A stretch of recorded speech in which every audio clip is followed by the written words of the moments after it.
It would help if I turned up the pod. Here we go.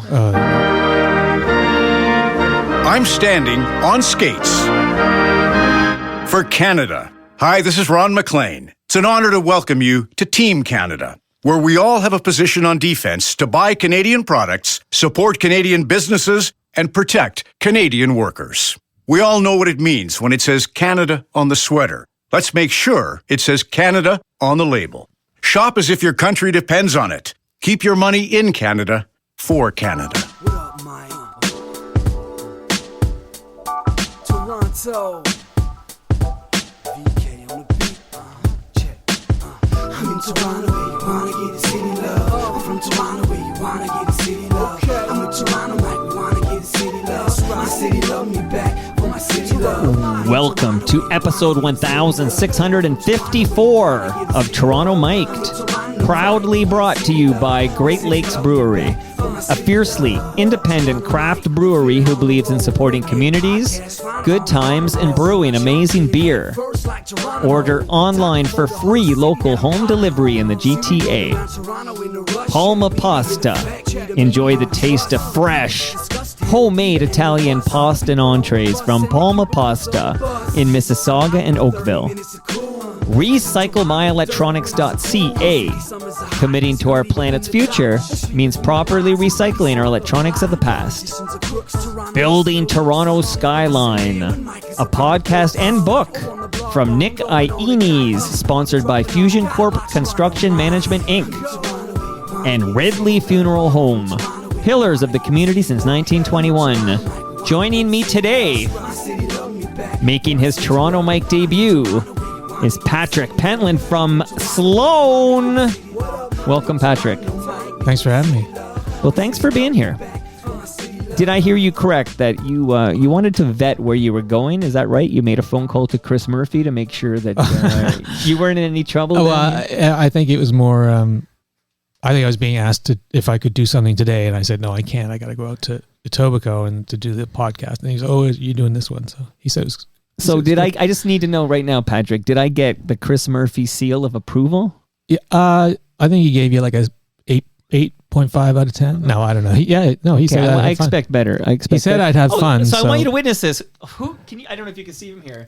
I'm receiving a call. I'm not going to answer it, but Ann Romer is calling me. Do you know Ann Romer? I don't know Ann Romer. Ann Romer hosted breakfast television for a long time. Oh, okay. And she was on CP24 and stuff. Oh, I should know that. I just wanted a witness that Ann Romer is calling me. So I hope the FOTMs listening are taking note here. But I have more important people to talk to than Ann Romer right now.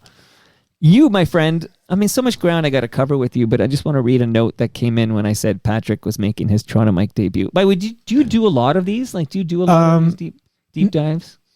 You mean interviews? Yeah, like longer interviews. Yeah. No, not that much. I have like a Patreon, so I talk a lot about things, and I'll get into things there. But normally it's Chris and Jay do all the talking these days. Well, that's my perception because Jay's been over here, Chris a couple of times. Yeah. It seems like they're in front, like they're the PR for the band. It seems like I see a lot of Chris and Jay, but I don't see as much Patrick. I just wondered if you enjoyed this kind of thing. I do, but I'm just not asked to do them. See, I don't see a star structure in Sloan. Like I'm just a fan forever. Oh, I see. Well, I see it as four equals. Like I never see anybody as there's bands like Pursuit of Happiness where you say, oh, that's Mo Berg's band. Right. That's not the case of Sloan. Maybe not, but I do think that I have a history of not necessarily being dependable, so that could be why I'm not asked to do things, so they know that I might not show up. But or as you've asked me to be on this a few times, and I've been, oh yeah, I should do that, and then it just I wondered if you remember that. Oh yeah, no, for sure, it's come up, and then I was just like, oh yeah, right, I should get back, and then I just don't do it. So what made you do it this time? I got get me off your case? I got an email from what's his name from Elephant and Stars.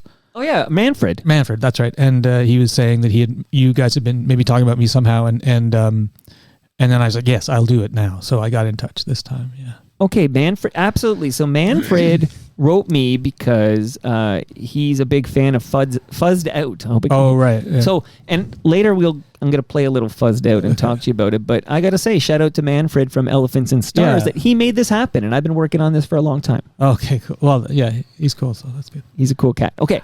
Lee for 1984, when he heard you were making your Toronto Mike debut, wrote and just said, this is Leifer's opinion. He writes, the best songwriter in the band. Is there, this is first question off the top, and then we'll go back and we'll kind of, we'll get to it. But is there any internal band competition or any spirit of competition over who writes the hits or who writes the better songs? I think that, hits are not necessarily the better songs. Right. Radio songs, there's reasons why certain songs are picked often because you've had success with one before that sounds like it, you know what I mean? And so, but I do think that there are different, we do write in different styles. And so to compare things sometimes isn't accurate, but we don't just write them, but we kind of produce them individually. So like my songs sound a certain way because that's the way I produce things. And whereas Andrew's songs or Jay's, they do sound quite different. So the idea isn't so much who writes better songs, but it's almost like who's the better band and within the band.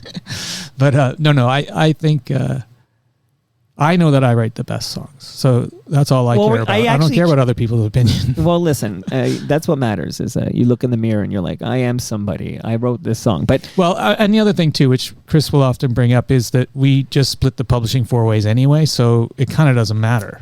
And then, so when there's a nice tea commercial, like and you know the commercial I'm talking about, that has like one of your songs all over it. That's a 4-way split.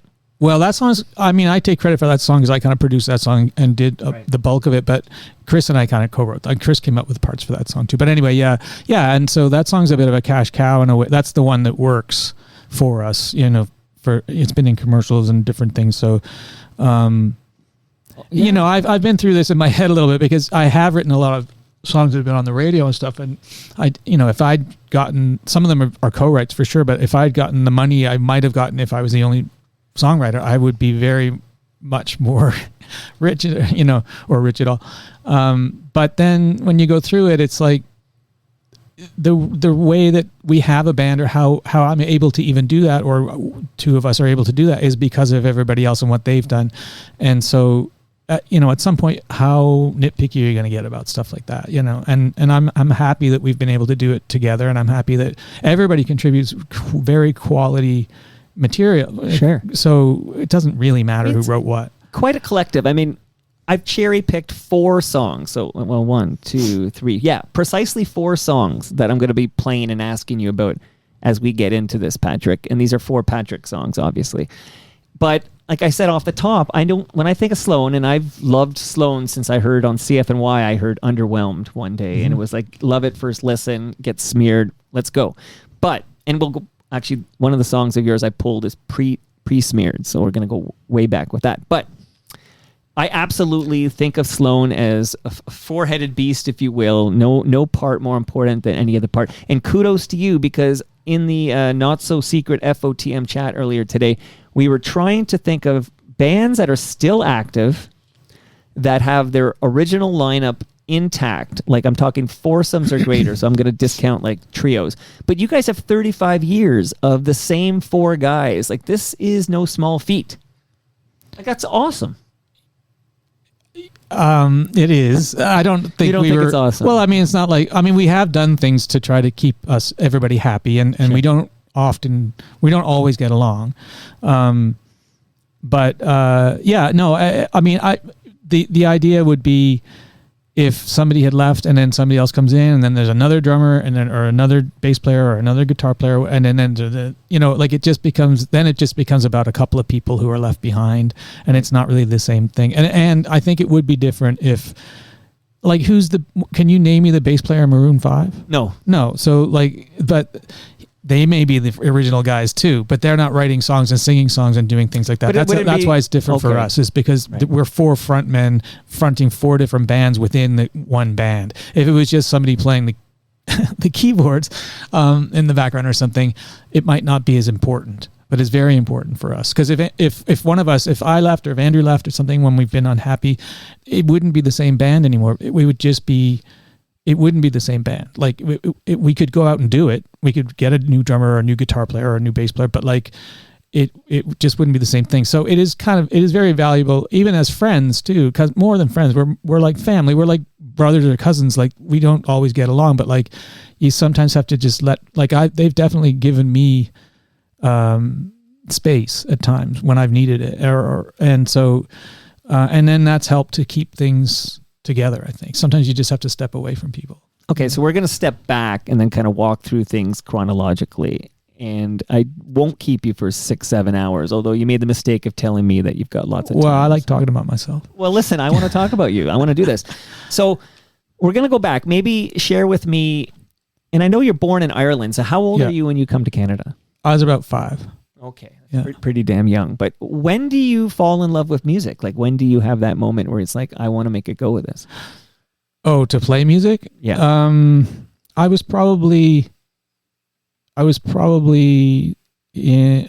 played music for a little while before I thought about maybe I could do this for a living. My father played in what in Ireland called show bands, but like kind of cover bands, rock bands.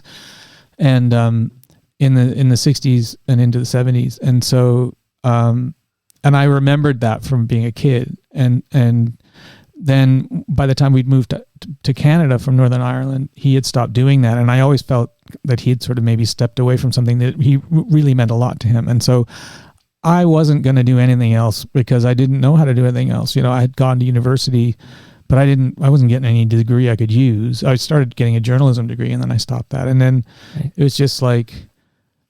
I was playing, but the actual thing of wanting to play music was probably actually listening to records when I was a little kid, and there was a record, a KTL record called The Rock Album, and I got that, and it had, I mean, you can look it up, it had like Styx and Journey and April Wine, and it was all these sort of kind of FM hard rock, like not really hard rock stuff, and I loved it. And then it was that era, that time. It was, I think April around Wine 90, is a maritime span. That's right. And then there was a radio station that played that type of stuff as well that started up around maybe a bit earlier. But is that Q102? Q104. You know what? Pardon me. I knew it was a Q something because John Gallagher was there, and yeah, absolutely. Yeah. So but then the thing changed when I was probably in university playing in punk bands. Well, discovering punk meant that it was, or even discovering AC/DC, which is quite similar to punk. It's basic, simple music, and it was attainable, and you could do it. And I had started to play guitar. Like it was, at that time, like all kids were all like white males, where they were into like Iron Maiden and a bit later Metallica and stuff. So I'd started to learn how to play guitar, and that's what I was learning to play. But then when I discovered hardcore, and I was able to actually really play, like write those songs, it was like, now we can play shows. And so that's when I started playing live with my friends, and I continued on until I was in Sloan.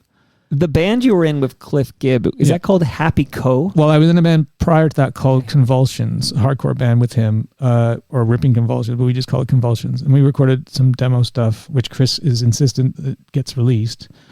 Is it good?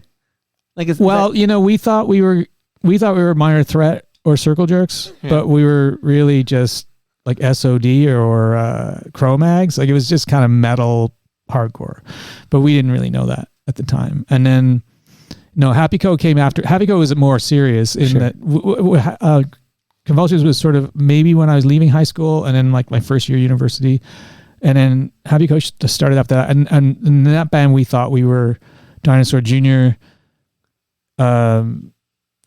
Sonic Youth or something like that, but we were really more like Dag Nasty with more distortion, or like maybe a little Husker Du. Like we loved that type of stuff. There's a lot of droney stuff, but it was fast. It was kind of just hardcore, and but we played a few shows as well. Like between those two bands, we played about 7 shows in Halifax, which was pretty good, and for nobody knowing who the hell we were. And then I kind of stopped because.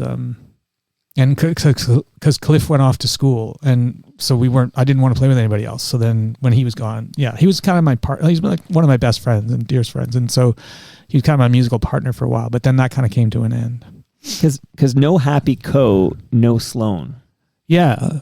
Yeah, I mean, the Chris and Jay I knew them a little bit, and they knew of Happy Co, and they maybe seen us one time or something, and Chris had seen Convulsions, and so they had a band called Kearney Lake Road, and they had put some tapes out, and they'd done a bit of touring. They played some shows, and I really thought they were great. And then I heard a record that they'd recorded that didn't get released. And I was like, oh my God. And so that also gave me a feeling of like, maybe we could do something. Maybe I could do something in music to sound like this. But we all lived in Halifax, Nova Scotia, and this is in the late 80s, early 90s. And so there was not a hope in hell of anything ever happening with anything you're going to do. So the only thing would be to move to Montreal. That would be the closest music scene. And so... Well, that's what April Wine did. Right. I mean, we were doing it to be on Cargo or something, with punk bands, Doughboys and stuff. But they, yes. I'm going to ask you about Doughboys, don't worry. Okay. But they...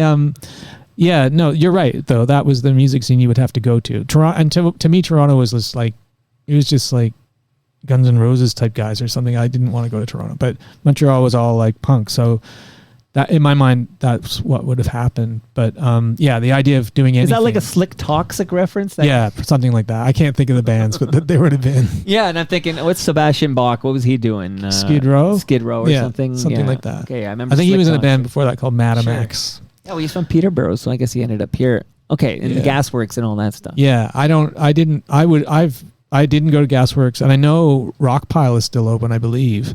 There's some bands play there, like Killer Dwarfs and stuff. Well, but that was okay. So Rockpile was like the concert it's out hall, here, right? But now it's here. But it was a Mother's Pizza when I was growing up. Oh, I see. Like it's the Mother's Pizza became the Rockpile. Yeah, if you want to see Lee Aaron, you might catch her there. Yeah, or Killer Dwarfs. Killer Dwarfs, yeah, which both are great. Yeah. Love Killer Dwarfs. Yeah. I mean, I used to watch a lot of the Pepsi Power Hour on Well, that's the thing. I mean, that was so popular for that period of time. But to me, all those bands were from here, and I was, there's a difference between Killer Dwarfs and Minor Threat, right? But we did have that other scene, I call it like the Blue Rodeo Queen Street scene going on. The Horseshoe. Yeah. We had. Well, that's another thing I didn't want to be a part of.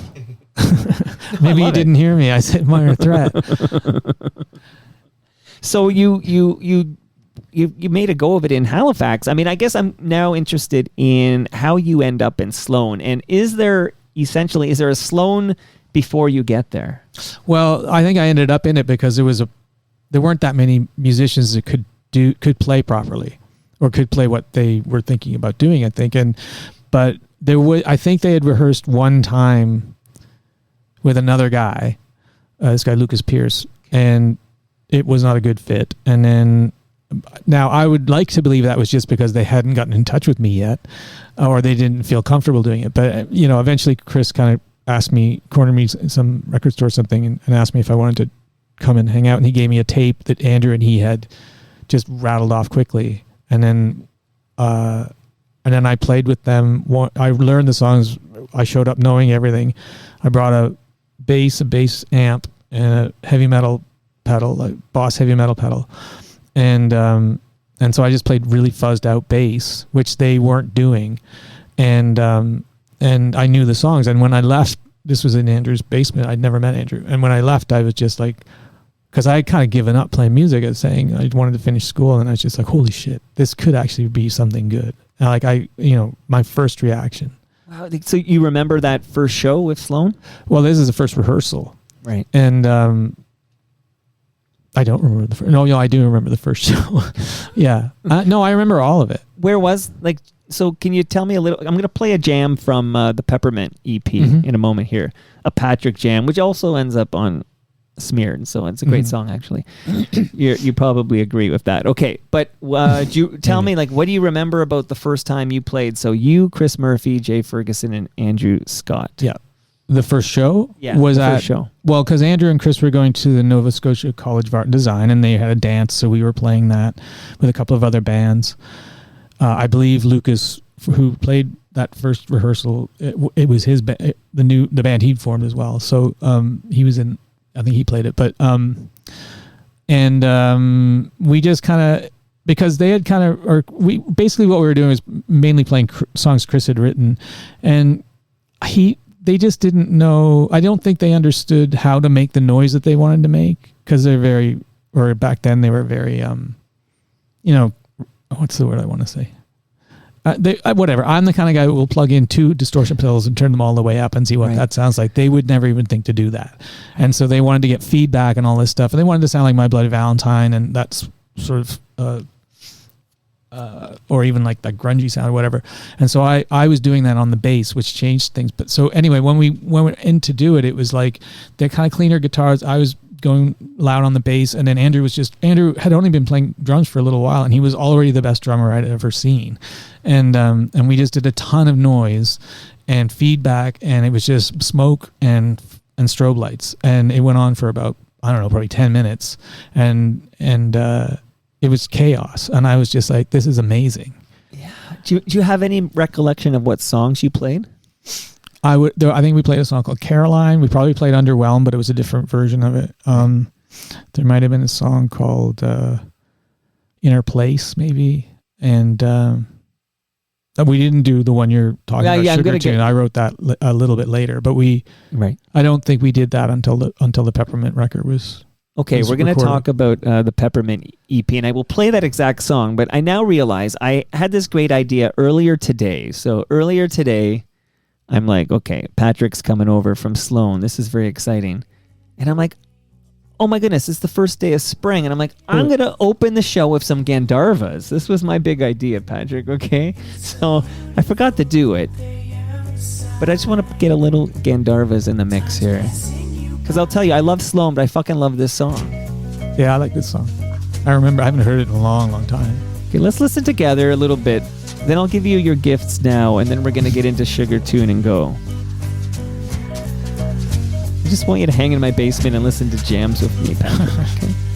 I'm not even recording. I'm not a big music fan.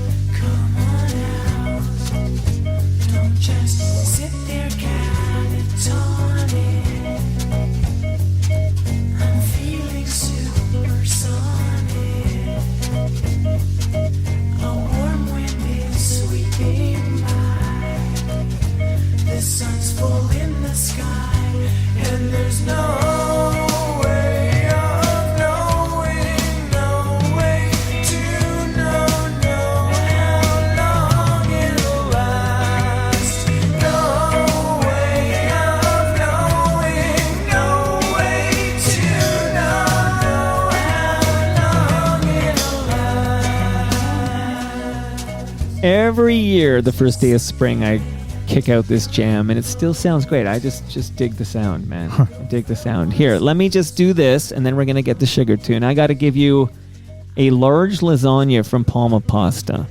Do you enjoy Italian food, Patrick? I do. Okay, good answer. Good answer. Oh, I made some last night. I was sweating there. Okay. How many kids you got? 3. Okay, I could beat you. I got 4 kids. So get out of here. I'm just kidding. So there's some lasagna in my freezer. Don't leave without it. I also have some fresh craft beer from Great Lakes Brewery for you, Patrick. Okay, well, I don't know if I'll have them, but I know people who will. Everyone knows somebody who enjoys a fresh can of craft beer, and the most delicious craft beer in this province belongs to Great Lakes Brewery. So you're not a beer guy? No, I don't. I'm not drinking these days. So you're okay. So you're not drinking at all. Okay, well, make sure you don't drink that. Give that to a buddy or somebody. Okay. And I have a measuring tape for you, Patrick, from Ridley Funeral Home. Oh, that's good. I do at some point plan to probably need this. So. Yeah. It always come in handy. You got to measure something. So you got that. Thank you, Ridley Funeral Home. Life's Undertaking is the name of Brad Jones's podcast at Ridley Funeral Home. Speaking of podcasts, there's a podcast called Building Toronto Skyline from Nick Iones. I'm listening to the song in the background, and I know it's about to kick up a notch right here.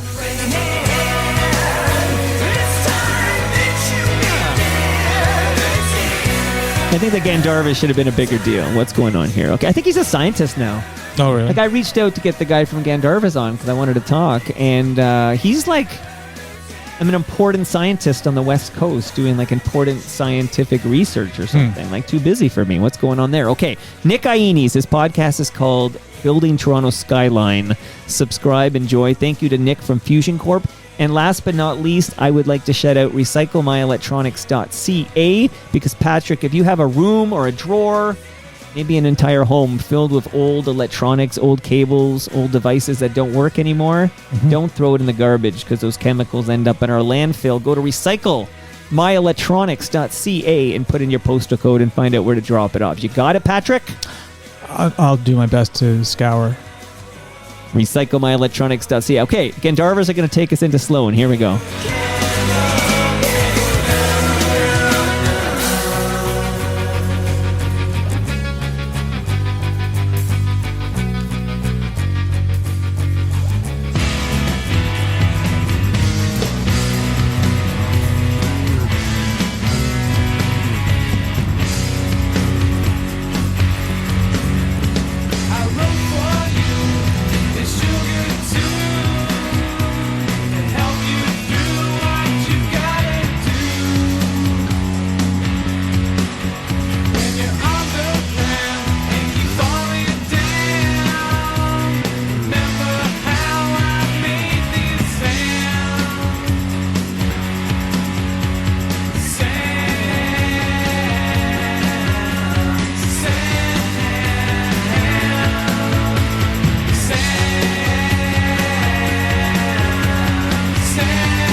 So obviously this is the Peppermint EP version of Sugar Tune. Obviously. Tell me about the song. By the way, it's a great fucking song. So please tell me. What's it about? Yeah, what's it about? Yeah, give me anything. I feel like I was thinking about this because we did this record recently, and I was thinking about the lyrics because I hadn't thought of it in a long time. And anyway, it's sort of about a girlfriend that I had at that time or prior to Sloan, and then she was moving away. And so I didn't want her to move away, so I wrote this song that basically to make her feel really bad about moving away. but you know, then it became something else, and it wasn't really about that. I mean, I don't know what it means. It's too long is the problem. Oh, that's it. So that's interesting insight. If you could have a do-over, this would be a shorter song. Yeah, I think so. I mean, these days I try to cut the fat on everything. I mean, you know, some things are fun to leave in, or I'm not sure. I don't think I would do it this way. I mean, you're under 4 minutes. Well, in my mind, our rule of thumb is the perfect length is 3 minutes. So it's an hour. It's a minute too long. And there's a song we're going to play later that's 2 minutes. This part doesn't have to be this long. Like, I mean, he does the ooh there, which is nice. I don't really know how you would cut it down. So it's perfect. You're right. It was absolutely perfect. No notes. Don't change a thing. But you know, you talked about like hardcore, American hardcore, and some of this. Like all those songs were like 2 minutes or whatever, right? So it's 30 seconds. 30 minutes, great. Minute and a half. But you do again. We're gonna play it. Spoiler alert: there will be a song we're gonna play next that's just a little over 2 minutes. If Humble and Fred had to get to news at the top of the hour. Yeah, that was made that song perfect. We had two options. You had the next song I'm going to play, and you had Song 2 by Blur. Yeah. Those are your two go-to here. Okay, so give me a little bit, because, you know, you like to talk about yourself, so I'd love to know just a little bit about the Peppermint EP and how it leads to Smeared. I mean, just any insight. It's just...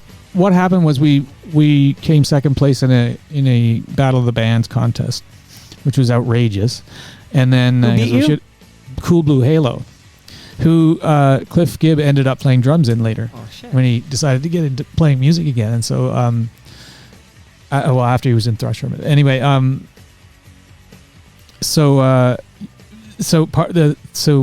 our thing was we won some time in the studio.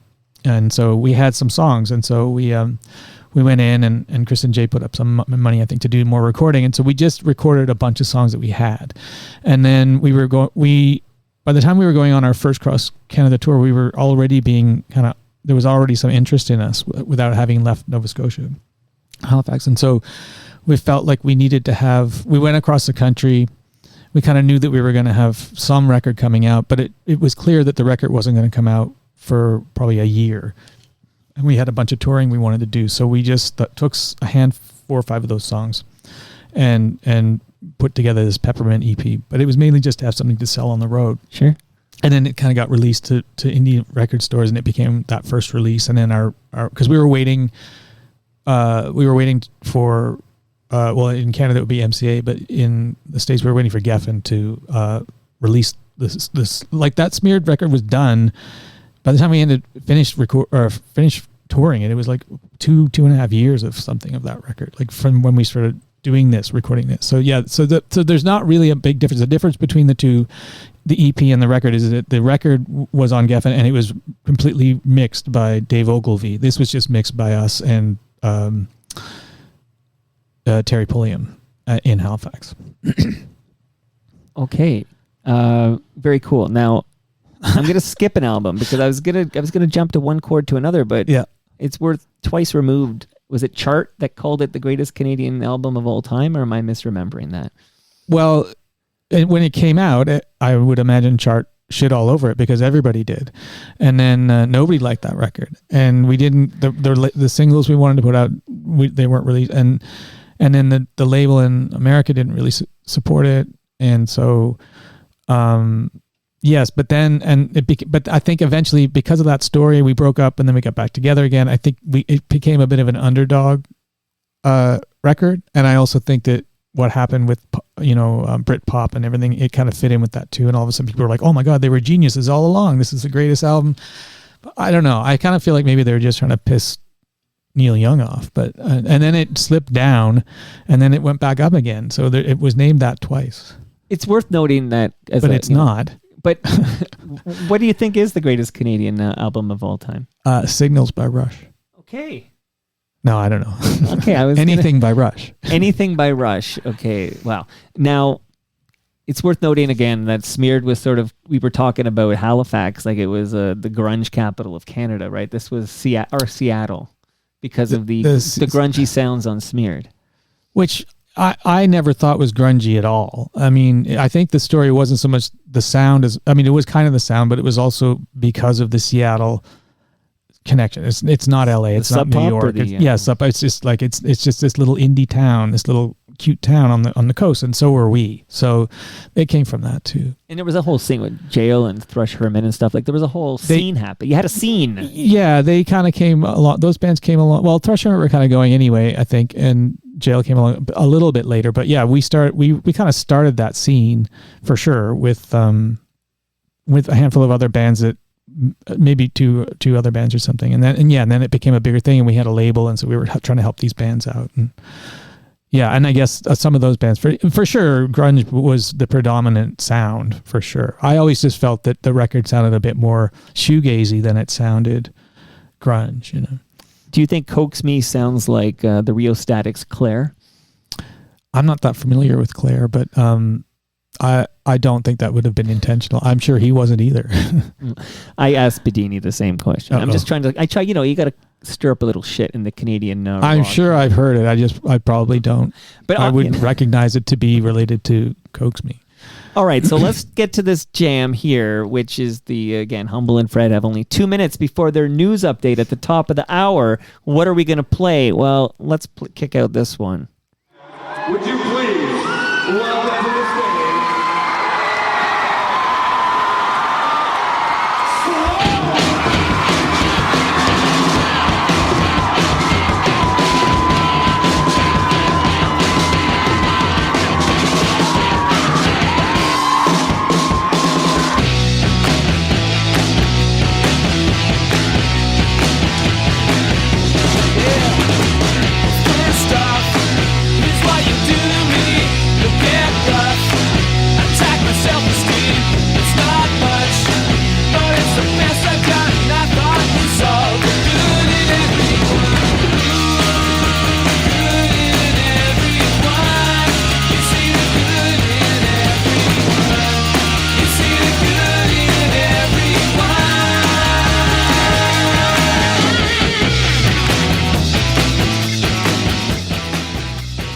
Patrick, before we hear from you regarding the good in everyone, from one chord to another, what a Canadian radio rock effort this was. I got to shout out FOTM Brother Bill, because Brother Bill is the voice we hear off the top there. That's right.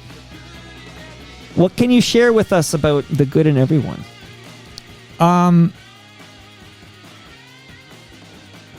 Yeah, I think it's... well, it's funny. I'm just thinking about it as I'm listening to it. It's quite a lot like Underwhelmed, actually, but I hadn't really thought about that before. But there's the voices, and but I just wanted to make like a punky pop song, and and then I did like this sort of Ace Frehley guitar solo, which blew Chris's mind, and not in a good way. And then Not in a good way. well, what does that mean? what happened? Well, because No, this is the time for the real talk, Patrick. oh well, you know, like what I was saying about distortion pedals and stuff. It was just like I took like this Les Paul through a 5150 EVH amp, and I double tracked this Ace Frehley guitar solo, which to me is just power pop. It's just like Red Cross or something.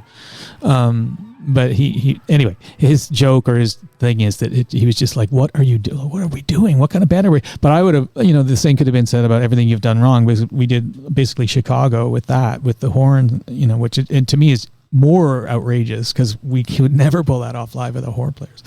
But anyway, we good everyone, yeah, and it's so the intro part is actually Chris wrote that because we wanted to do the song is essentially New York by the Pistols or Submission by the Pistols. That's what it was based on, and except the intro is based on New Rose by the Damned, but our version kind of slow. It has like a little intro, and then our version it slows way down, and so it hits a groove, and it was short. I just didn't think I'm not putting a bridge in it. I'm not. So then when we did the video for it, we had to do this whole because it was too short, and so they wanted us to make it longer. And for radio, they actually did a version of it where the chorus is double at the end, and I think maybe the video is done that way as well. And then we also did this whole thing for Easy Rider, acting out the part in Easy Rider. But right. And then when we do the song live, we don't double up the thing. I don't even think we do the intro. We just do it. We do it at the end. But yeah, it's a simple song, and then lyrically, it's kind of about. I don't know, just a few people I knew in my life who would be like, they would cut everybody a break and always say, this, they're not like that. They're like this. They didn't mean that. They didn't mean that. And then when I would say something, they would just shit all over me and like dump on me. I'd be like, I thought you saw the good in everyone. You don't see the good in me, Very cool. All right, so now we're already on one chord to another. We're cooking with gas. Sorry, are we going the whole way through? Nah, I got 4 songs for you, right? Okay. I'm already halfway done your songs. I thought you were going to go 13. But I am doing 2 songs from one chord to another. But I'm going to ask you between these 2 songs here, and they're very different sounding songs too, but they're both Patrick jams. I got to ask you the question you're probably sick of hearing, but how important was it that Sloan break in the United States of America back in the early 90s? Oh, it was very important in several ways. It was important for us because this was who wouldn't want that to happen? Well, there's 10 times as many people. Yeah, and so many opportunities. But we'd been signed to this label. We were incredibly lucky to do this, and all these ducks were in a row, and we kind of felt like this is like we're going to have to put the work in, but this is amazing, and it was the most amazing time in our lives. It was so exciting, but and we wanted to keep that going. But then, we also were very aware that the Canadian music, just the possibilities within the Canadian music business, and especially even just the music we were making, even though that style was popular at the time, like it's very limited because, as you say, there's a much smaller population. And so a band like us, how much of that listening population are we going to attract? And at that time with Smeared, like there's the idea of us putting out more than 3 records, that would be crazy. And so, we got a 3-record deal or something for Geffen, and it was like, can you imagine we would do 3 records? Like, that's crazy. And so, a few years later, we realized you don't want 3, you just want 1, but for a record deal. But yeah, so, and then, but at the same time, we kind of felt that we were repping Canada because anybody who we talked to, they just thought Canadian bands were just the most nerdy whatever, aside from like April Wine or Rush. they would roll their eye, or Rush, they would all roll their eyes about that type of stuff, and perhaps rightfully so in some ways, but so it wasn't a badge of honor necessarily to be Canadian. Like, we didn't want to be known necessarily as a Canadian band. We felt we were a Halifax band, but we just wanted to be a band. We didn't care about representing Canada really. It was a little bit later when we had kind of toured more and met more people and whatever, that we just kind of, it's just natural. You would just become more ingrained. You meet people in the industry and whatever, and then you start to support your friends and stuff. So it was important to show the rest of the world that it wasn't. It was exactly the same as the States musically. Why would it be any different? And so that was our point. Was like we don't want to focus too much on being Canadian. We just want to be who we are. But then it just at some point we were very comfortable with it. But is there anything you wish you guys had done differently to crack the U.S. market? Like looking back now, all these years later. Not made twice removed. No, well, kind of. No, that might. I mean, twice removed is fine.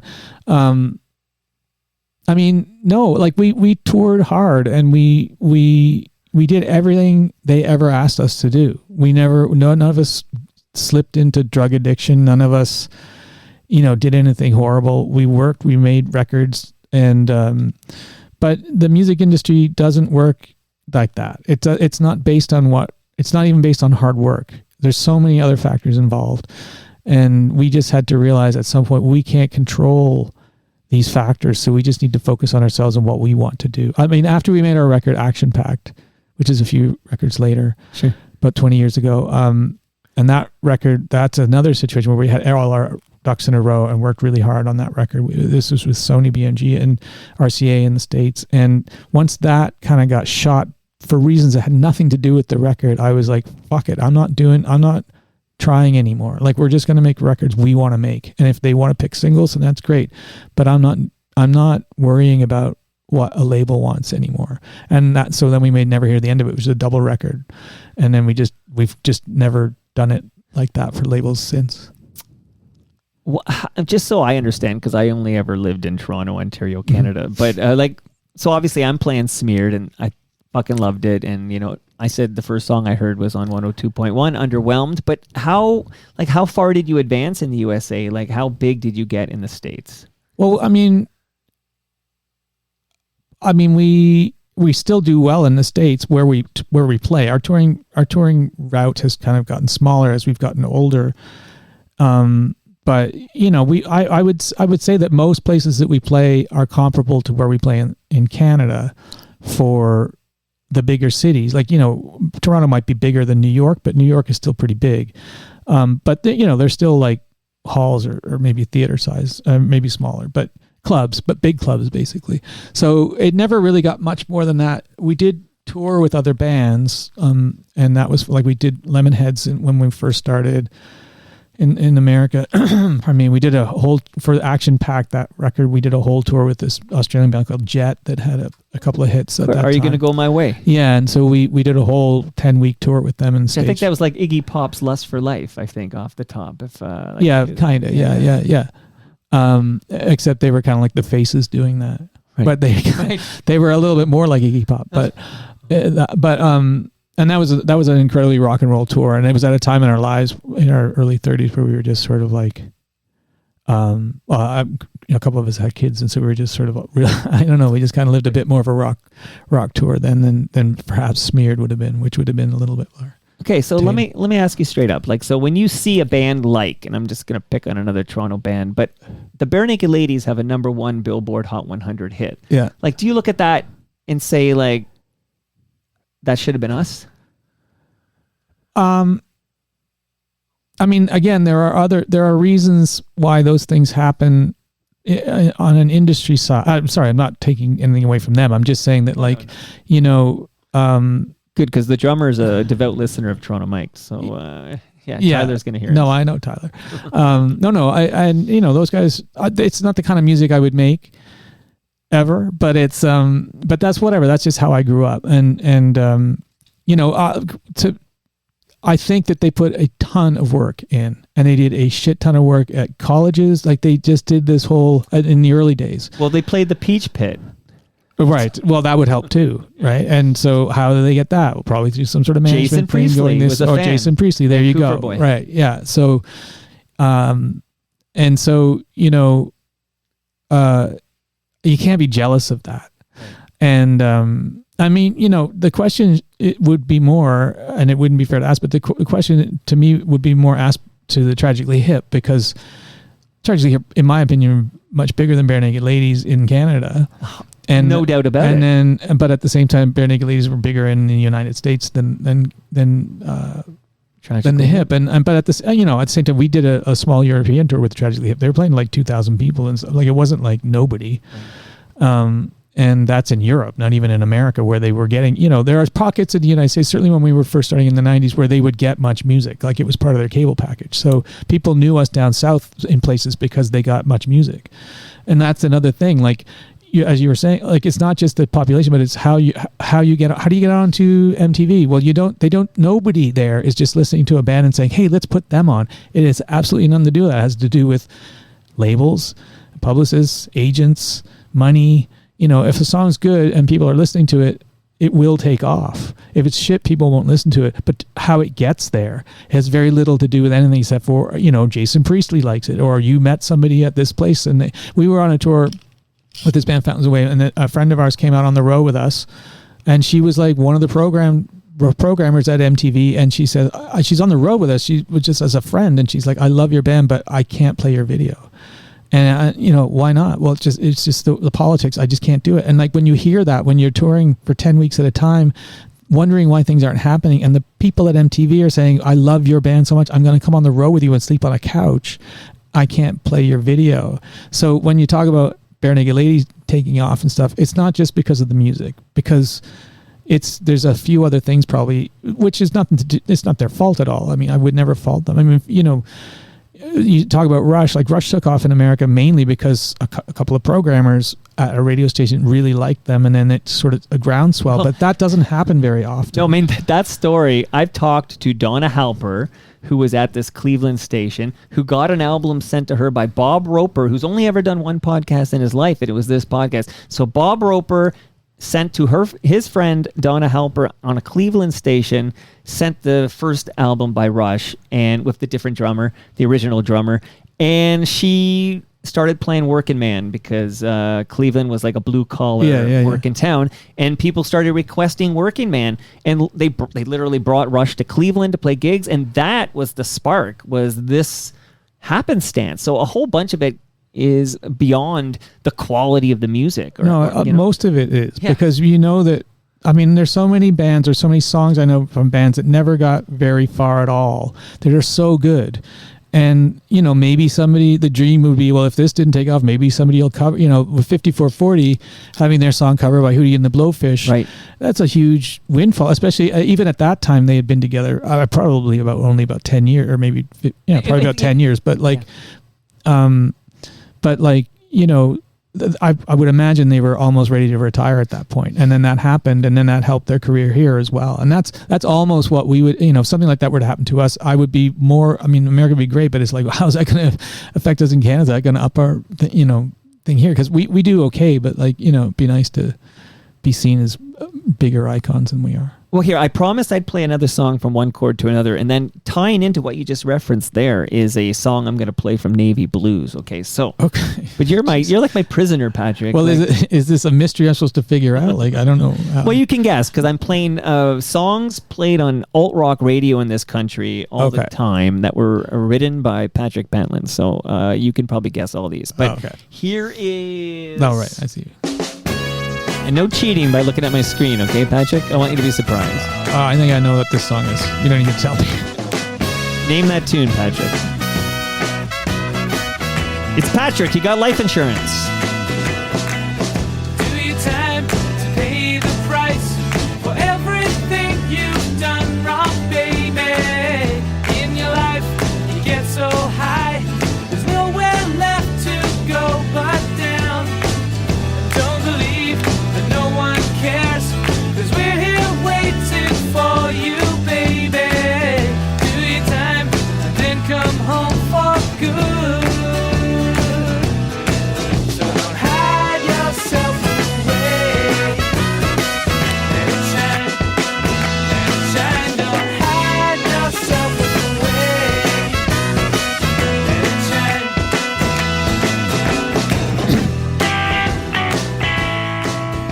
To my ears in these headphones right now, Patrick, to hear The Good in Everyone and Everything You've Done Wrong from the same album by the same guy sound very different to me. Both great, though. Well, I would say even at that time, I felt probably that Good in Everyone and Everything You've Done Wrong were like kind of outlier, like off the wall type attempts at doing something. That was the other thing too, is I was talking about like the whole Action Pack thing and me sort of saying, I don't care about labels. It was the same thing with this record. It was like, this was not supposed to come out, or this was supposed to come out, but we weren't necessarily going to tour this record or anything. In my mind, it was, this is the last thing I'm ever going to record. So I'm going to record a Chicago song, I'm going to record a Sex Pistols song, and I'm going to record something else that'll fit with everybody else's songs. And that's what we did. And then both these songs got picked as singles, and Jay's song, and it was like, oh shit, I guess we're gonna have to go on tour. I guess we're gonna have to be a band. And so when we made this record, maybe by the end of when we were mixing it or something, we may have felt like we were gonna continue as a band. But certainly when I was writing it and we were doing these songs, it was just like it was almost as thrilling as doing Smeared, where we were just like, oh my god, I can't believe we just made that crazy sounding record. It was like this. It was like, I can't believe we got horns on a record. This is insane, and but that was only because had we made Twice Removed 3 or 2 or whatever, or Twice Removed 2, I wouldn't have done these songs. I wouldn't have done either one of them, because I would have just tried to fit in with whatever that record was going to be. But because there was no future, so to speak, I just did whatever I thought would be fun to do. And I love Chicago, and I love the Pistols. And members of Sloan seem to love the Beatles as well. Some of us. Never heard of them. This Liverpool indie No, I band. do. Of course. No, but course. this was a period where they were really into that, or that era of music. And for them, it's as much as it's thrilling for me to do Chicago or the Pistols or AC/DC, it was thrilling for them to do that stuff too. And I like the Beatles too. Like I think Can't Face Up on this record has probably got a bit of a Beatles feel too. Although maybe I was doing a Clash thing. But Well, it's funny. I just went to see. I wanted to see the track listing for One Chord to Another, because the two biggest jams I remember are your two jams here, and then the Lines You Amend was a big song too. Yeah, we still do that every night. Yeah, something horn there. It's a good record, and there are other songs on that record. Like Chris has "Anyone Who's Anyone." I think it's a great song. Yeah.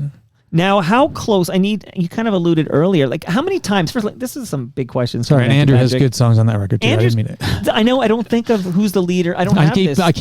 That's the problem when there's 3 people to talk about. You can't leave one of them out, or else I'm not that he'll ever listen to this. But do you think that works against you? That there's because a serious question, because everything works against me. But I've had this question. There's multiple. I had this question. The Blue Rodeo has 2 lead singers. Okay. Yeah. And some songs are Greg songs, and some songs are Jim Cuddy songs. But Sloan's got 4 guys going at it. Do you think it works against you that you don't have one front man, like REM's got one guy in front? 100%.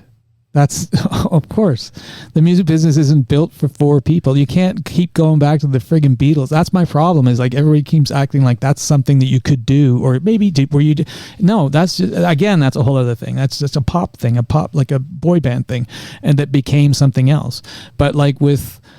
Yeah, you need to have no label is prepared for a band. No major label in America and the US gave a shit about a band with multiple singers. They just want a star. They want to push the Scott Weiland or the Chris Cornell or the Eddie Vedder. They don't want to push the friggin' bass player or the you know what I mean? Like, and with us, it was like, no, we want to be taken seriously. There's 4 of us. I 100% have said a bunch of times, I really wish we just put like Chris up front and just get him to sing, because like it's for label or whatever. I pushed against it for a while. I didn't like the fact that, like, when we were with Sony, I felt like he got a lot of favoritism that really bothered me, because I had written songs that were being played on the radio, and then they were, giving him so much attention. But at some point I realized, oh wait, I remember what had happened was, like, he was being asked to go to The Edge to show them how to play Money City Maniacs. I wasn't asked to go. It was my friggin' thing, and they didn't ask me to go. Yeah. And so, and I was like pissed, and I was really mad. I hurt, because it was just like, really, I wrote that, and you're gonna get him to go do it? Like, I can't even go down. Like, I'm not. What am I? A hunch? Like the fucking Northern. Yeah. And so, that's your song. Until I was told that I would have to be down there at 5:30 in the morning, and I was like, oh no, that's cool. He can go do it. And that, from then on, I didn't give a shit. So was this on Humble and Fred?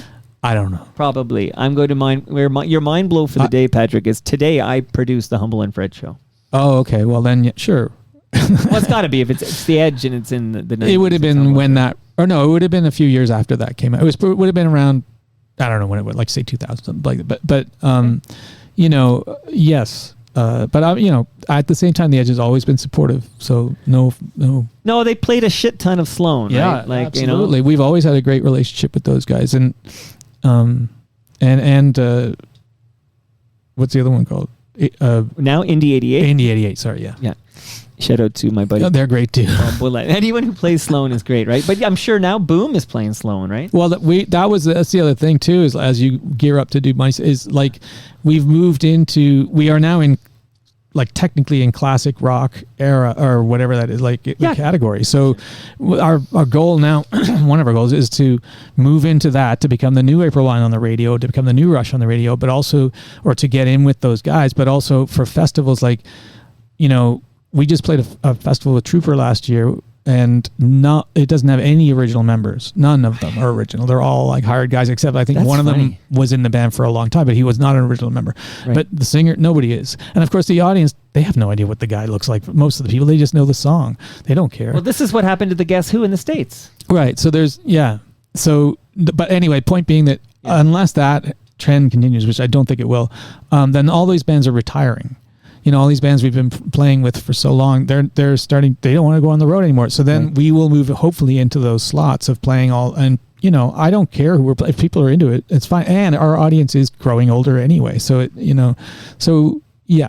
classic 35 years of Sloan. Well, classic rock means now that you can get played on, finally you can get played on Q107, because Q wasn't playing you in the 90s. Well, they probably couldn't, right? Well, they were busy playing Aerosmith or Def Leppard. But Q107 or Q104 didn't play us either, and we were from Halifax. Do you remember Brother Jake Edwards? Oh yeah. But I just remember. I remember all the like they would do like all these morning skits and things. Yeah, Q Morning Zoo stuff. Yeah. So, but anyway. So there were bands in this market, anyways. At this time we're talking about, there were bands that were Q bands, and there were bands that were CFNY bands. Right. And there was sometimes I think Tragically Hip is a good example of a band both would play. But usually it was one or the other. Like, and nowadays it's changed so much that now Q would play Sloan, but this is like a fairly new phenomenon. But I actually credit Boom with that. I feel Boom was eating their lunch and they needed to like boomify their playlist. And that means some more Sloan for everybody. Well, everybody's welcome to play us. Great fucking band. Have I told you yet that Sloan's a great fucking band with great music? Okay. I'm going to play. Go ahead. You're going to say, you were going to accept that Nobody compliment. needs to tell me that. I already know that. Grossly underappreciated too. I'm going to throw that in there too. All right. Here it is.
Coca-Cola should be licensing this song. What's going on?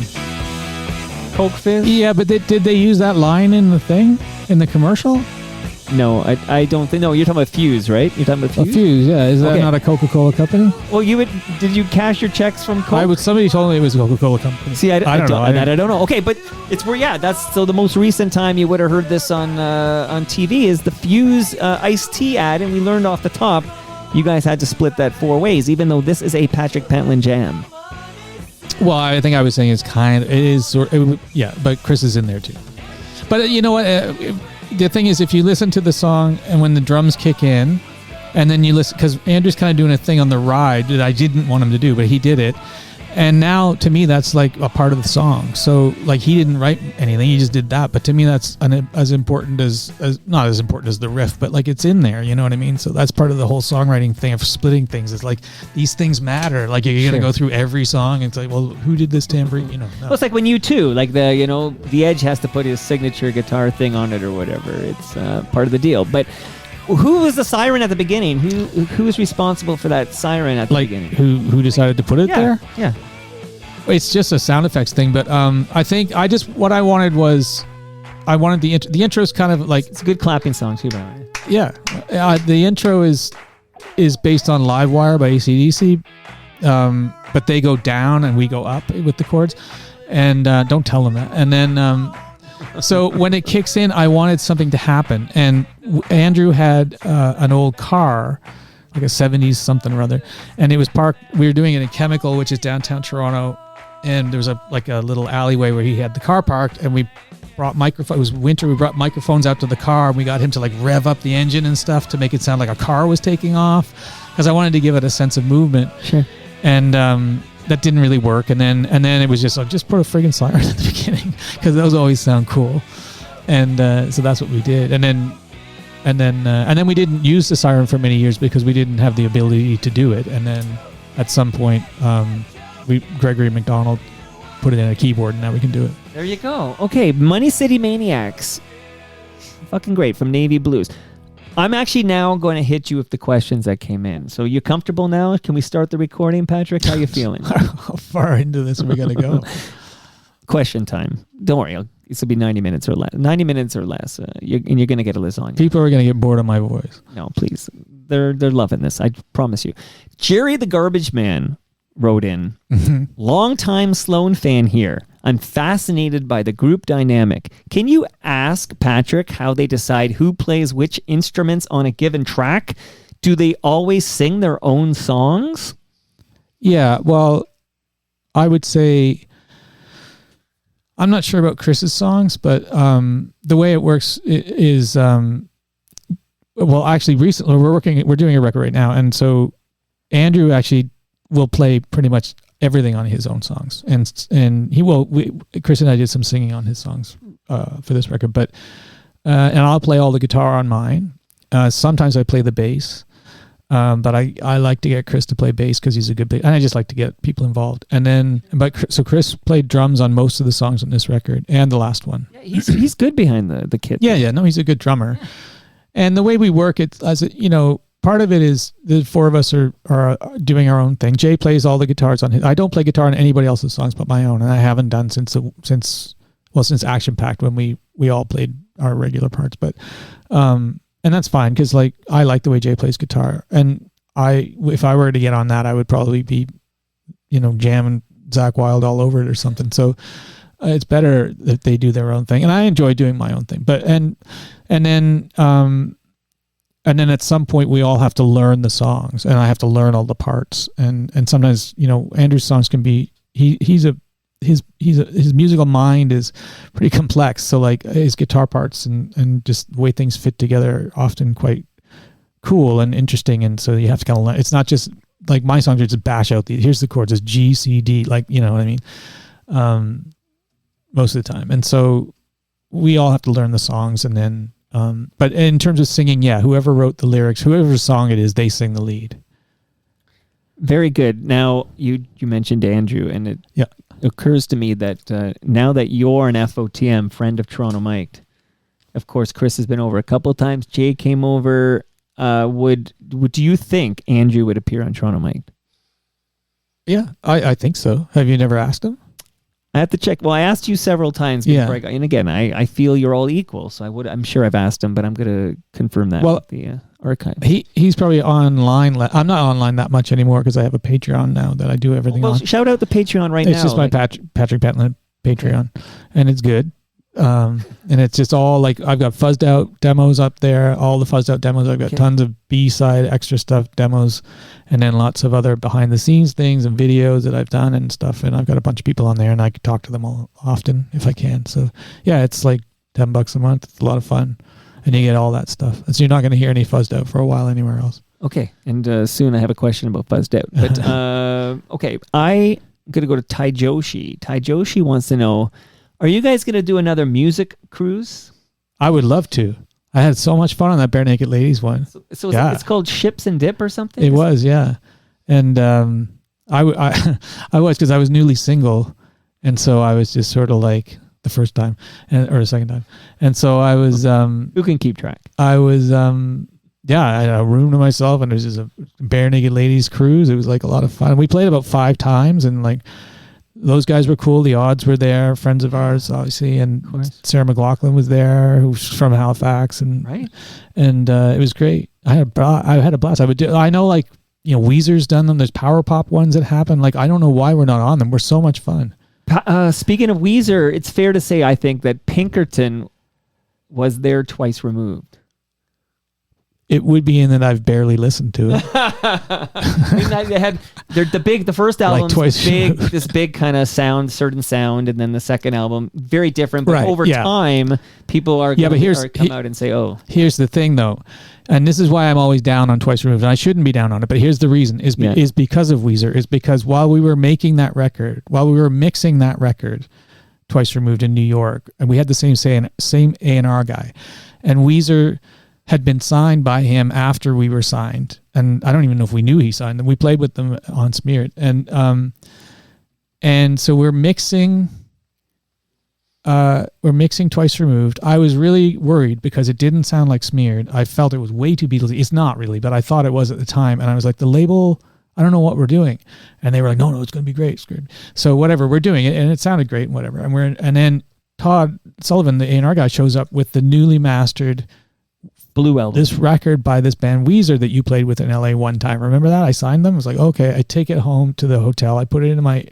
whatever it was, CD player. And I was just like, oh my. Because that opening track is My Name is Jonas. And it hits you like a tidal wave, I was just like, this is the record we were supposed to make. This is what I've been talking. This is the record we should have made. I just didn't know how to, not that I was claiming to be, Weezer have their own sort of, like Rick Ocasek being involved. It's a very Carsy new wave thing. But I just meant like this is the power pop, which was not a term I used then, that we should be making. And in fact we kind of did anyway. But like I was just blown away by their use of the guitars, and it was like a big guitar record, but it wasn't a heavy metal record, and I was so jealous. And I was just, and it was the same. Here's my thing that I'm so pissed about. I love Todd, but was that he knew that they were making that record, and he knew we were making this record, and he knew this record was going to be difficult for us to put out, and he should have said, listen to these Weezer demos, why don't you try to sound like this? But he didn't. And then they're the band that went off that we should have gone off, you know what I mean? Wow. Okay. So, but I love Todd.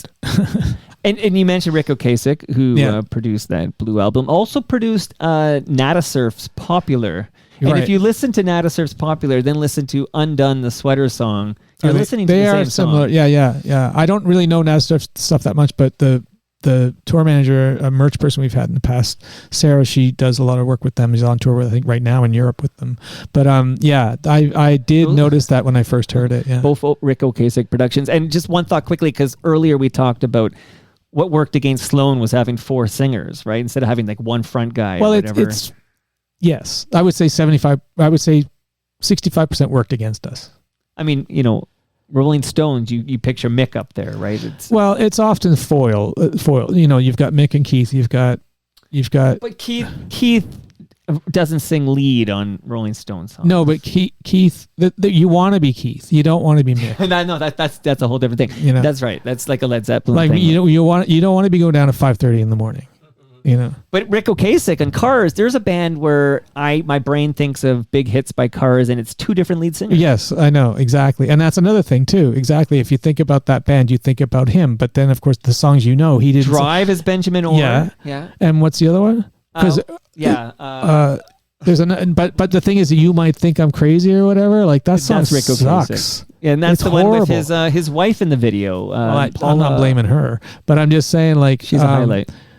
Let the Good Times Roll is cool. I like that.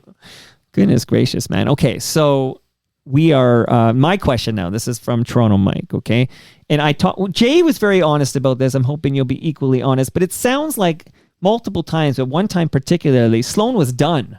Yeah. Like, so he tells a story, then I'm going to get it from you, but like where Sloan is done, but I guess you had some contractual obligation to do some Canada Day festival or something. and that sort of brings back the band or something. What's your perspective? No. Tell me your story. Well, so this is so we toured Twice Removed, the record that should have been the Blue album, and then Your Pinkerton. we didn't become. That's right, sorry, our Pinkerton. That's right, sorry, and we didn't get a lot of support. We barely got tour support from the label. We stretched 6 weeks of tour support for 10 weeks or something like that, or 4 weeks for 6. And touring in a van and stuff. And for a label, it's like, why are we in a van for a label? Like, even if we make money on this, they're going to get 80% of it. And anyway, so yeah, we kind of got to the end of the road. We toured Canada. We toured Canada. Like, they didn't like it in Canada. And then when we toured America, by the time we got to California, I remember we were in this beat up Winnebago, 5 of us, I think. And it was like, I'm just like, why don't we just, because we were friends with the Sub Pop people, like we hung out, like we went to hung out, drank with them, whatever. I'm like, why don't we just go to Sub Pop and say, can we put a record out with you guys? Like, why are we doing this with Geffen? They don't care about us. Half the people we worked with on Smeared aren't even there anymore. Right. And it's just like, so then when we got home, Andrew had moved to Toronto, wanted to live in Toronto with his now wife, and Chris, we were frustrated and we'd fought a lot, and then Chris wanted to go on the road with his friends, and so we had a fight in our manager's office where Chris said, I'm not doing this anymore if we can't be a full band. And then Andrew's like, well, I'm sorry you feel that way, kind of thing. And Jay and I just sat there stunned, like, what the fuck just happened here? And so the band we had like, this was, say, I don't know, it was like November or something, or December or something. We had a tour booked in the spring or coming up at some universities. And so we knew we were going to have to do those shows. And then we were offered this Edge Fest thing. And that was us headlining Edge Fest, which was the Edge. This is Molson Park in Barrie. No, this was at the amphitheater, and they gave us it was basically our Edge Fest, so we got to pick most of the bands that were, not all of them, but most of the bands that were on it, and so that was going to be kind of like our last show. And that was fine. And I was really sad. And we had a bunch of people flew up from Halifax for it. And that was it. We were going to be done because the band couldn't be together because Andrew was living in Toronto and we couldn't be a band unless we were all in one city, apparently. So, but of course we had played together. We'd done these festivals, or we'd done these spring shows. Things had been patched up because all that happened was we had a fight. But after the band had kind of had this fight, we had sort of told a few friends the band's over, but it's Halifax and it's a very small town. Nice. And everyone went and drank at one bar. And so a journalist guy was there, heard wind that the band had broken up, called the office, our little office. And I happened to be there and picked up the phone, and he asked if we'd broken up. And I said, no, we haven't. And then he was like, well, I've heard that we have. Why are people saying that you have? It's like, I don't know why they're telling. I don't know, but no, we may take a break for a bit after we do these shows, but we got shows in the spring. And then I think he called Chris's mother, and Chris's mother said, yeah, I think they've broken up. And then he wrote that and went across the country with AP, whatever it's called. And then there was all these articles in Music Press or whatever that we'd broken up, except we had tour dates. So it was like, well, we're not trying to like it seemed in our adolescent minds that it looked like we were trying to cash in, like, well, you're not going to see them again. And it's like, no. And in my mind, I was very sad. I thought, it is over. This most exciting time in my life has been ended because these two guys are fighting. We were all fighting. And, but of course, by the time we were doing the other shows, and I remember we were doing something, I can't remember what it was. We were doing some interview, maybe at CBC or something. And I can't remember, but Chris was like, why don't we just do one more record? And then that'll be it. Andrew's going to be living in Toronto. We can't do anything, but let's just do one more record. And I was like, okay, well, we'll do that. Sure. And then I was kind of hoping the band would get back together. And then as we started to work on one chord to another, everything was just patched up. And by the time it was done with Good and Everyone and stuff, we knew we were going to be going on the road. You could argue you saved Sloan because one chord to another with the Good and Everyone and everything you'd done wrong. I don't know if I would take credit for that, but I do think that it kicked me in the ass when the band broke up, or whatever it did, let's just say broke up. It kicked me in the ass because when we came back, I was like, I'm not going to sit back in the sidelines anymore. Like all the songs on Twice Removed of mine don't sound in any way like I wanted them to, but it's because I didn't speak up properly. Right. And so I just decided I'm as cool as anybody else in this band. I'm just going to do whatever I want to do. And I think when we all kind of stopped giving a shit, that's when we got along better, and that's when we made better music. Jeez, by the way, the tragically hip Kingston band, everybody lived in Kingston. Gore decided to move to Toronto. No one else followed him to Toronto. The rest of the band stayed in Kingston. So you know, there's a. There But you it's go. not. That's not as far as Halifax to Toronto.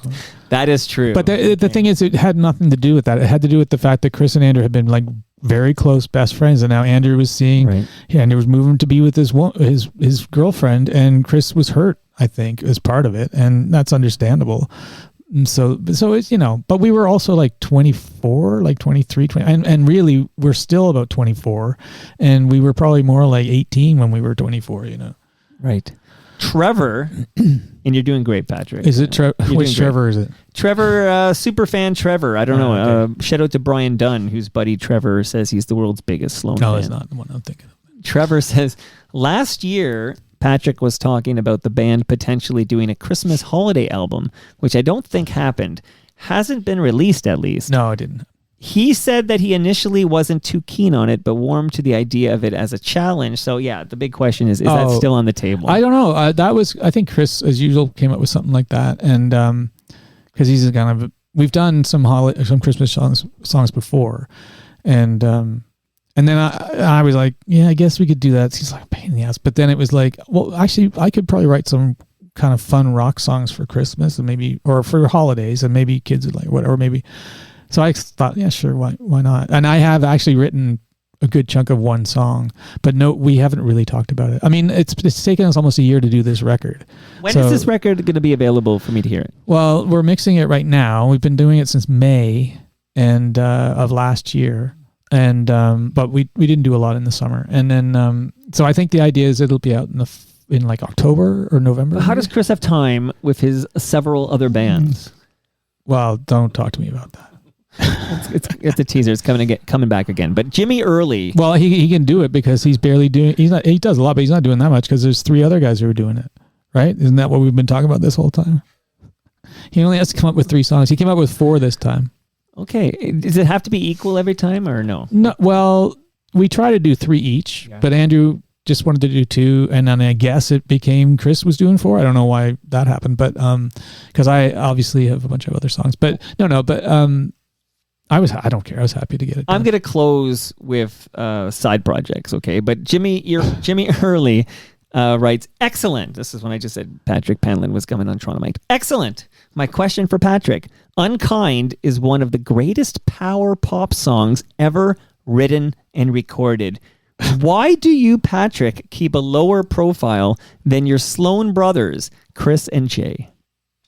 Jimmy, well, I know we touched. I don't need the attention like that, and I don't know if they need the attention. But I mean, you know, there are times when I do more stuff, but I and also like, you know, we're obviously friends and stuff, but we don't hang out socially. Like, it's a whole different thing. And those guys tend to be. I've often said in the past, perhaps a bit of an eye roll in the band, that like it's not really my band; it's their band that I play in, and maybe that's not fair. You see it that way? Well, a lot of times, because I don't have a lot of creative control over like how we're perceived visually, for instance, or how we're, you know, these types of things. Like, it's fine. I don't feel now like it's a problem, but it was for quite a while. Like the cover of Between the Bridges, like anyway, and so like, but no, I just think that.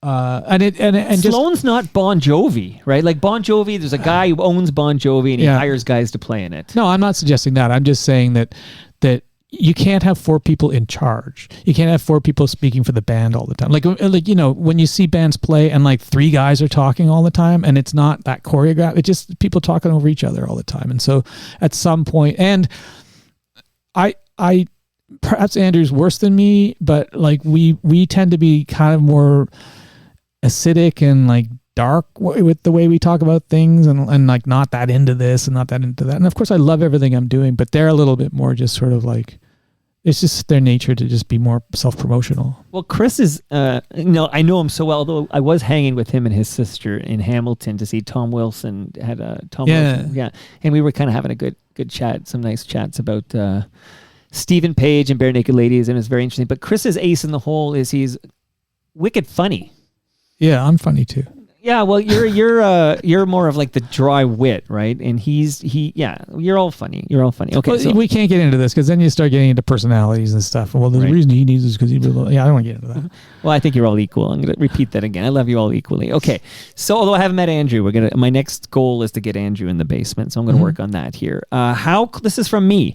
How close did you come to joining Doughboys? Where did that come from? It's from Toronto Mike's question because Toronto Mike. Well, full disclosure is I'm a big Rusty fan. Okay. Rusty Scott McCullough comes out of Doughboys, Yeah. so you know. Well, I mean, we knew those guys, and I was a fan of those guys, and still am. And I think what happened was because I'd split up, or Sloan had split up, and so I was In the mid '90s. After Twice Removed, and our manager around that time, or had been our manager, Peter Rowan, was friends with their manager, James McLean. And so I think at some point, and I knew Kastner, or I now know Kastner, was into my stuff. And so John Kastner, the singer. And so Sure. I, one Still rocking of the dreadlocks? singers, that's another band with multiple singers. Great. Yeah, he is. Yeah. And Is that cool? to me, do whatever you want to do. I always thought he looked great when we I played don't with even know judgments. I'm just wondering. No. I just always thought it's a cool look for him. But like when they're just hair flying all over the place, jumping off the drums, it's awesome. And also the guy from now that I think about it, the Ken from Rusty did it too. Yeah. And that was just like an '80s thing, like a skate punk thing, kind of, But I think, and so Jonathan Cummings, the guitar player, had left, who was the other guy who did most of the singing. And then there was another guy, Peter Arsenal, was from Halifax, and he was playing bass, and I knew him from Halifax, and he's a sweet guy too. And so their manager got in touch with Peter, or he called me and was just like, we're making a record, like, we want to know if you want to play guitar and tour with us and stuff. And I said, I would absolutely love to, except that we're making a record right now called One Chord, or whatever it's called, and I think it's going to be, I think the band is back together again. And I was kind of bummed out because, like, at the time, the idea of like being able to move into a band that was still kind of around our level, I think at that time, because Shine had been big for them. Shine was huge, and they were signed and stuff, and I felt like, well, I could move into this whole other echelon of different people and different bands and enjoy myself, and then that didn't happen. I think it's wild though that a member of Doughboys left to form Rusty. Like that. Like this is. Well, I don't know if he left to form Rusty, but he left the band. Okay. I'm out of here. I'm forming Rusty. Felt like it, but guess maybe that story has been massaged. Well, has he been on here? Yeah. Maybe I heard that. Maybe I don't know. I've had all of Rusty in the basement. Okay, yeah. Was a I was listening to the first Doughboys record the other night because my goal now, and don't tell anybody, my goal now is to get Kastner to make a Doughboys record with me, and I'll play guitar, and then because we've got mutual friends with like Rob from Dearly Beloved, and I want to get Doughboys back together, and then I want to do a tour with, or maybe it's not called Doughboys, but I want to do a tour where it's like me doing my stuff, Kastner doing Doughboys, and also going soul stuff. Rob you know doing what you Dearly sound Beloved like? Stuff. Trans-Canada Highwayman. Well, I mean, I would do that, or I wouldn't be doing. We'd be doing our own songs, but Right. like get a bit of a thing going because, like Rob and I have been working on some stuff. I don't know if you know Dearly Beloved, but like, and then there was talk about potentially doing maybe some stuff with Kastner, but like, I'm open to. I've been writing. I do other stuff, so like, I'm really into just doing whatever. I know you were going to talk about Fuzzed Out, but Yeah. So yeah. Anyway, the Doughboys thing would have been kind of exciting, I think, but. And then their drummer Paul Newman ended up guitar teching for Sloan for a long time, and then he went on. Now he techs for Coldplay and tours all over the world for Coldplay. So he was playing drums with Doughboys. Went on to be basically like Coldplay right hand guys. So and Kastner does really well. He manages a bunch of bands in LA, and his wife Jessica's on TV and stuff. So yeah. That was Don Draper's wife. Yeah.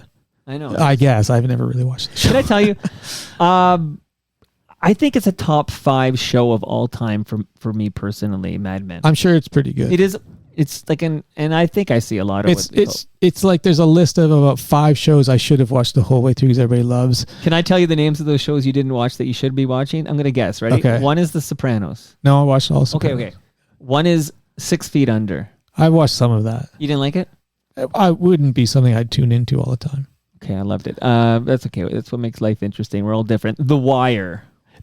See, I didn't watch that. I started to watch it a couple of times, and then I just didn't get into it. And then everybody's going bananas about it. It's my favorite show of all time. Well, it's kind of the thing with the Beatles is like Chris and Jay were so embedded with everything that I just couldn't catch up. So I just didn't care. It's the same with The Wire. It's like, well, am I going to watch it now? Yeah, there's 60 episodes. Yeah. It's a lot. Or Breaking Bad's the other one. That was my next guess. Like we all watched Game of Thrones like independently. I was really surprised. Andrew was really into it. And The Sopranos, we once kept an audience waiting like an hour or say 45 minutes.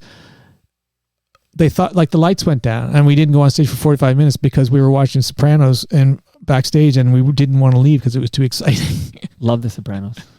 Love it so much. Paulie Walnuts, man. Okay.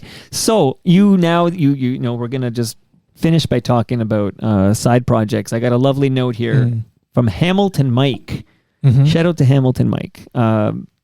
Be sure to ask him about his side band, Fuzzed Out. Mm-hmm. Love them! ! Oh, that's very nice. Saw them at their first show, which was in Hamilton last year. Oh, yeah. With my son. Patrick actually used some of the pictures, reshared some of the pictures I took of him and the band on his Instagram account. Yeah, I think those shots were good, yeah. So let me do this. Can I play a bit of Fuzzed Out? Because this is actually how you got here, is that it was kicked out by Manfred. Right. He was kicking out the jams because there was a new Elephants. I remember and a couple Stars. hours ago when we were talking about And shout out to Ian Blurden. I think he produces the new Elephants and Stars. He does, album. yeah. He's in this calendar to visit a bunch of OG members of Change of Heart. Yeah, are that's be right. Here next month, I think. Yeah. But okay, a little Fuzzed Out here.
My Own Worst Enemy, as kicked out with Manfred when he was here he kicked out this jam. It's great.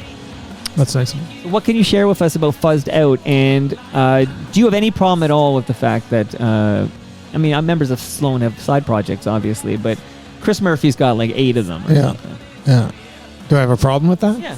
The only problem I have is that he was the guy who was the most adamant that nobody do anything outside of Sloan for about 20 years.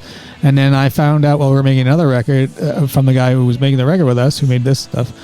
A friend of ours was in when I was recording it, and he's like, to the engineer guy, our friend, he's like, how's Chris's record coming along? And I'm like, what are you talking about? And he's like, oh yeah, Chris is making a record with Matt Murphy and Mike O'Neill. I'm like, what on earth are you talking about? Yeah, he's like, you're mixing it? And it's like, I've been in a room with this guy like for the last 6 months. I never heard a thing about it. And he told everybody never to do anything outside. It's like furious of anything. Like I was writing with other people and stuff. He's all that, and then he's doing this. Anyway, well, I don't blame him. It's fine. But don't be the guy who says it's Sloan or GTFO and then be sneaking around with a side project. Well, I don't know. Maybe there's shame involved. I don't know. My goodness. And then he didn't stop there. He got a taste of it. And he's like, what other bands can I join? Well, I mean, look, he's in a band. He's sick. I mean, like anybody would be, wants to play with his friends, and they made that record. And to be fair to him, or from what he said, they were writing the songs all together, so it's fine by me. And then it sort of made it, I felt more comfortable doing this because I just, I wanted to do more music. The good thing and bad thing about, and Chris would probably agree, about Sloan is that we all write. But it means that, and we make a record every year and a half or 2 years, which means that maybe I'm releasing 3 or 4 songs. If I get some B-sides, 5 songs every 2 or 3 years. And I write so much music. And so it was like, for a while I've written with other people and stuff, and I continue to. I'm writing with Tara Lightfoot at the moment. But like, oh, nice. But like, and I like doing that. But like, I've got all this stuff, and I just have all these, and I like big guitar and stuff. So I just wanted to make kind of stuff that reflect my aesthetic more. And so when he went and did this Tons thing, it was just like, well, fuck it, then I'm doing this. And so that I got together with the drummer Dean Bentley there to do this recording, and he's been playing with us or playing with me. And Dean used to play with John Castner in his band After Doughboys, and he used to play in Monster All Voodoo Systems Machine. Go? Is that All Systems Go? Systems Yeah, I Go. saw them at Molson Park once. Yeah, actually. and so he played with him, and then he's been playing with me. So it all, everything's related. So yeah, and then Chris, I don't know, he's got a couple other things he's done. He's doing solo things. I've been doing some solo stuff too, and you're not going to fault somebody for making money. I mean, we've been doing this a long time. After 30 something years, it's like you might as well it's ridiculous if you're not. And is it fair to say nowadays the money is in licensing the songs for Netflix shows or? Well, there has always been money in that, and we own most of our publishing. The first 2 records we don't, although we should be able to get it back. And I have it anyway, but we own everything else. There, Patrick? Well, just that I don't want to get into it, but it's fine. But anyway, no, we own our publishing, so like that's of course why else would you own it? Otherwise, just do a publishing deal. So that's been good. But no, that is part of it. But the money is in playing live. That's what it is. Right. And I gotta say, you guys are great live. Geez, man, I'd say an underrated rock band because you've been giving me thrills for 35 fucking years. Well, I we want to got- say thank you to Sloan. Well, I appreciate it. Thanks for having me on. And you're not a B-level member of Sloan, okay? No, I don't think There's I am. 4 members. I know. I'm trying to sort out. What's the 4 one that's above A? Ah, geez, you're an A+. I think you're right up there. But I thoroughly enjoyed this, man. And thanks for dropping by today. Yeah, I had a good time.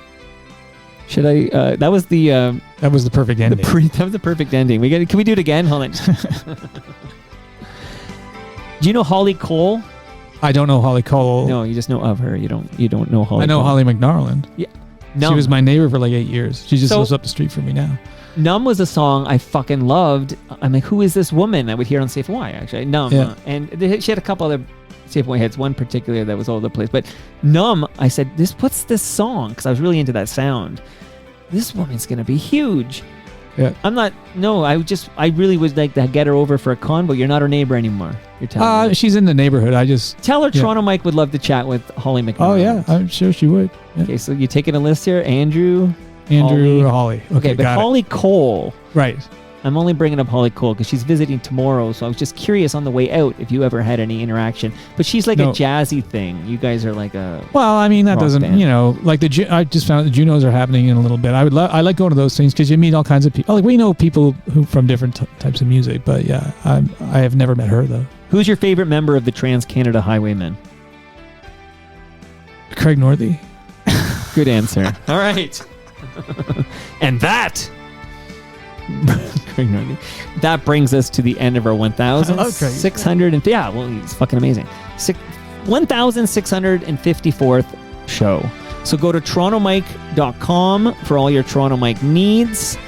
I was on CNN last week, and ever since, there's been attacks on my website.